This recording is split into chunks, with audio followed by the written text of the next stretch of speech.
everybody, welcome back to another episode. In today's episode, I want to go over the 5 quick tips you can use to tell whether or not an investment is either a bad investment or it's potentially getting oversaturated. A lot of really great investments, as you know, over time can become bad investments if enough people pour into it and the price goes up too high.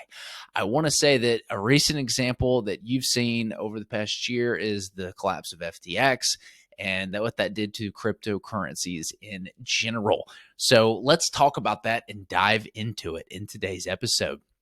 Reason number 1 that is a red flag that it could potentially be a bad investment or becoming a little bit too crowded is all your friends are recommending it. I will never forget a little over a year ago, had a good buddy of mine who called me so excited. He's like, Brandon, you're not going to believe this. I'm finally investing. You've been telling me to do this over the years. I've found something that I'm interested in. All those books you recommended, I hated, but this is it. I've found that I'm going to invest in this. And dude, man, this is going to change everything, dude. You don't even know. This is like new and you're like, it's going to change the whole world. I'm like, dude, what is it? He's like, man, Shiba coin. Dude, do you know what cryptocurrency is? And I couldn't laugh because I actually bought some Bitcoin and some Litecoin back in 2010. And my accounts got hacked in like 2015. And 60% of my holdings were stolen at the current prices they were. And long story short, I didn't make the big, Bitcoin money, but I paid about $1,000 per coin at the time I bought them. Still wish I'd had them, believe me. But I laughed because I'd known about cryptocurrency for a while, known about Bitcoin for a while, and he was just now finding out about it. But he was like, Shiba coin, this is where it's at. Like movie theaters, they're starting to take it, yada, yada, yada. The CEO is making all these headlines and where it's being accepted and blah, blah, blah, blah, blah. And I remember trying to explain to him, if he remembered, hey, do you remember like tech stocks in the late 90s?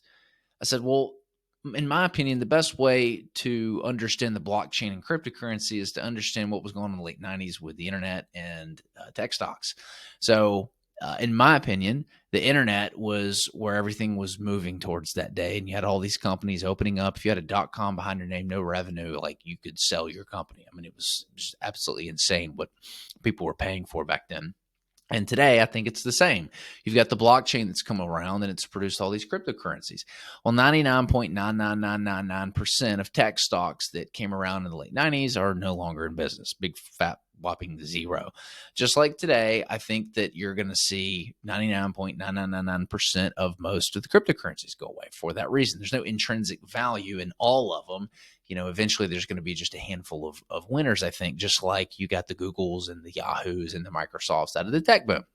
So if all your friends are recommending it, that's a sign it might be time to sell it or short sell it, one of the two.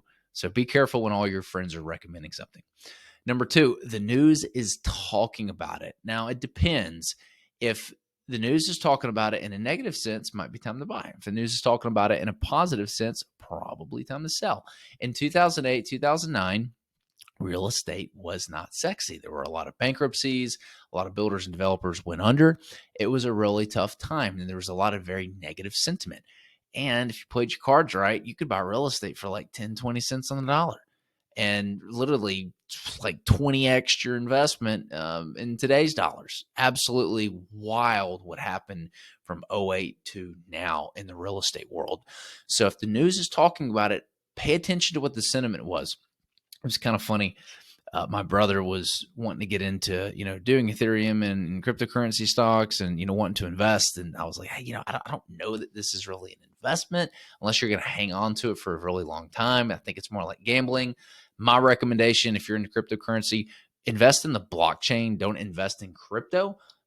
Again, just my personal opinion. I think the tech in the future is with the blockchain. So invest in a basket of ETF currencies or a basket of ETF companies that invest in the blockchain or provide services for the blockchain, not gambling on cryptocurrency. Anyway, he wanted to do it. And I said, look, Don't do it right now because it's going to be kind of crazy. Wait for the news to say something super negative about it, then jump in. Well, too late. He jumped in at the wrong time and lost. I don't know how much he lose. I don't want to share that, but it wasn't good and he wasn't happy about it. So if the news is talking about it, might be a sign that it's not the right time to buy or could be a bad investment time.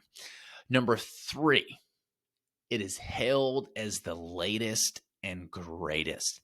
I saw a webinar a year or two ago that was talking about this investment opportunity that was the next Amazon, talking about how, what if you could get into the internet before the late 90s? What if you get into Amazon before it blew up?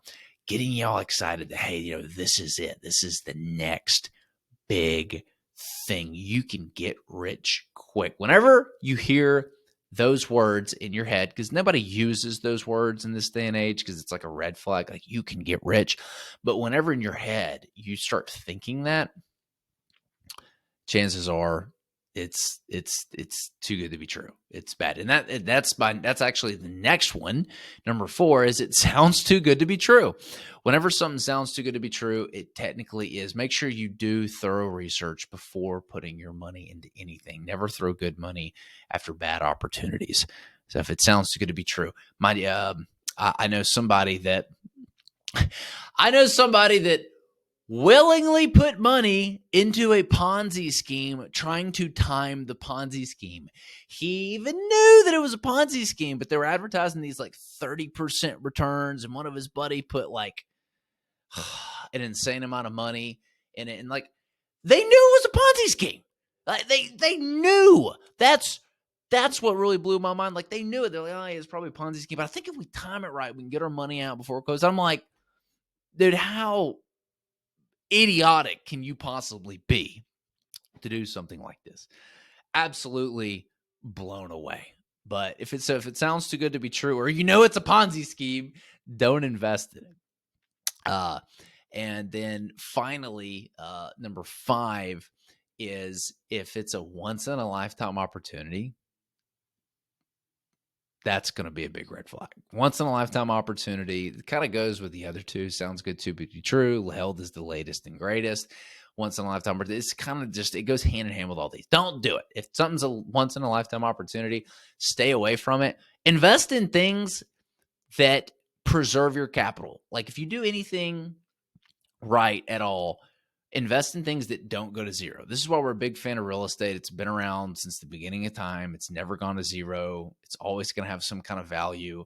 So invest in things that can't go to zero. It's why I'm a big fan of not buying or individual stocks, because when you invest in individual companies as opposed to a whole basket of companies, if that company goes bankrupt or a competitor comes out, puts it out of business, you're done. That's it. I mean, it's over at that point. Like you've lost 100% of your investment. You got to go start all the way back over again. So if it is a once in a lifetime opportunity, watch out. I hope you enjoyed these 5 indicators that something may be a bad investment that you might lose money on.